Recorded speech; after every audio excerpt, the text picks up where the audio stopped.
ጤና ይስጥልን ክቡራትና ክቡራን ተመልካቾቻችን እንደምን አላችሁ? ከኢትዮጵያ ልማት ባንክ ሳምንታዊ የዜና ሰዓታችን ተጀምሯል። እንደተለመደው አጫጭር የፋይናንስ መረጃዎች ተጠናቅረዋል። አብራችሁን እንድትቆዩ አስማራ ቸኮል ጋብዛለሁ። ጥሩ ጊዜ። የኢትዮጵያ ብሔራዊ ባንክ ያልተፈቀዱ ምናባዊ ንብረት ግብይቶችን ከለከለ።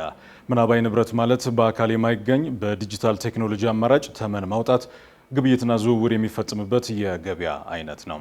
እንደ ብሔራዊ ባንክ መግለጫ የውጭ ምንዛሬን ጨምሮ የምናባዊ ንብረት ግብይት፣ ዝውውርና መሰል አገልግሎቶችን መስጠት የሚችሉት ሕጋዊ ፍቃድ ያላቸው አካላት ብቻ ናቸው። ክልከላው የዲጂታል ግብይት ስርዓቶችን መጥለፍና የገንዘብ ማጭበርበርን ለመከላከል የሚያስችል ነው። በመሆኑም ያልተፈቀደ መሰል ግብይት ላይ የሚሳተፉ አካላት ከድርጊታቸው እንዲታቀቡ ብሔራዊ ባንክ አሳስቧል። የአፍሪካ ልማት ባንክ ለኢትዮጵያ የ110 ሚሊዮን ዶላር ብድር አጸደቀ። ብድሩ በግልና በመንግስት አጋርነት ማዕቀፍ ለሚገነባው ለአይሻ 1 የንፋስ ኃይል ማመንጫ ፕሮጀክት የሚውል ነው ተብሏል። ፕሮጀክቱ በግሉ ዘርፍ የሚመራ የታዳሽ ኃይል ኢንቨስትመንት በመሆን በኢትዮጵያ ቀዳሚው ነው። የንፋስ ኃይል ማመንጫ ፕሮጀክቱ 300 ሜጋዋት ኃይል የማመንጨት አቅም ሲኖረው በ25 ዓመታት አገልግሎት ዘመኑ 1.39 ሚሊዮን ቶን የሚጠጋ የካርበን ልቀትን ይከላከላል ተብሎ ይጠበቃል። የተገኘው ብድር ሚሽን 300 የተሰኘ ተልዕኮ አካል እንደሆነም ታውቋል።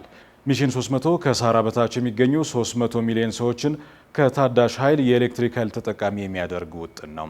የአፍሪካ ልማት ባንክና የዓለም ባንክ ደግሞ የተልዕኮው ቀራጮች ናቸው። ኢትዮጵያ በውሃ፣ በፀሐይ፣ በነፋስና በጂኦተርማል ታዳሽ ኃይል ልማት መስክ ሰፊ ኢንቨስትመንት እያካሄደች ያለች ሀገር ነች። ሀገራችን ብሔራዊ የኤሌክትሪክ ኃይል አቅርቦት ፕሮግራም ያላት ሲሆን እንደ አውሮፓውያን አቆጣጠር በ2030 ሁሉን አቀፍ የኤሌክትሪክ ኃይል ተደራሽነትን ለማረጋገጥ ግብ ይዛ እየሰራች ነው። የአፍሪካ ልማት ባንክ የ110 ሚሊዮን ዶላር የብድር አቅርቦት ይህን ግብ ከማሳካት አኳያ ለመንግስት ተጨማሪ አቅም ይሆናል ተብሎ ይጠበቃል። ከ2000 በላይ የኢትዮጵያ ኩባንያዎች ወደ ቻይና ምርት ሊልኩ ነው።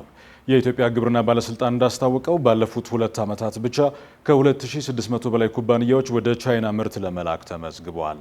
ሰሊጥ፣ ቡና፣ ፍራፍሬና ሌሎች የግብርና ምርቶች ደግሞ ወደ ቻይና ገበያ የሚላኩ ናቸው። እንደ ባለስልጣን መስሪያ ቤቱ መረጃ ኢትዮጵያ የግብርና ምርት ወደ ቻይና የምትልከው ወጥ በሆነ አሰራር ሳይሆን በነጋዴዎች ፍላጎት ነበር።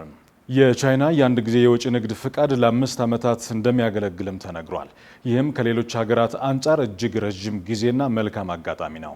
በኢትዮጵያ የሚላኩ ሁሉም ምርቶች ዓለም አቀፍ መስፈርቶችን ያሟሉ ናቸው። በመጨረሻም የአፍሪካ ልማት ፈንድ ለኢትዮጵያና ለደቡብ ሱዳን የጋራ ፕሮጀክት የሚውል የ9.3 ሚሊዮን ዶላር ድጋፍ አደረገ። ድጋፉ የአየር ንብረት ለውጥን ለመቋቋምና የውሃ ዋስትናን ለማረጋገጥ የሚያግዝ ነው። ፕሮጀክቱ በፀሐይ ኃይል በሚሰራ የውሃ አቅርቦት 80 ሺህ ዜጎችን የንጹህ መጠጥ ውሃ ተጠቃሚ ያደርጋል። የጎርፍ አደጋ ስጋትን መቀነስና ከ100 ሺህ በላይ ለሚሆኑ አርሶ አደሮች ለአየር ንብረት ለውጥ ተስማሚ ግብርናን በማላመድ ረገድ ስልጠና ይሰጣል ተብሎ ይጠበቃል። መረጃው የአፍሪካ ልማት ፈንድ ነው። ክቡራትና ክቡራን የዛሬው የዜና ሰዓታችን ይህን ይመስል ነበር። ለዋሳችሁን ጊዜ እናመሰግናለን።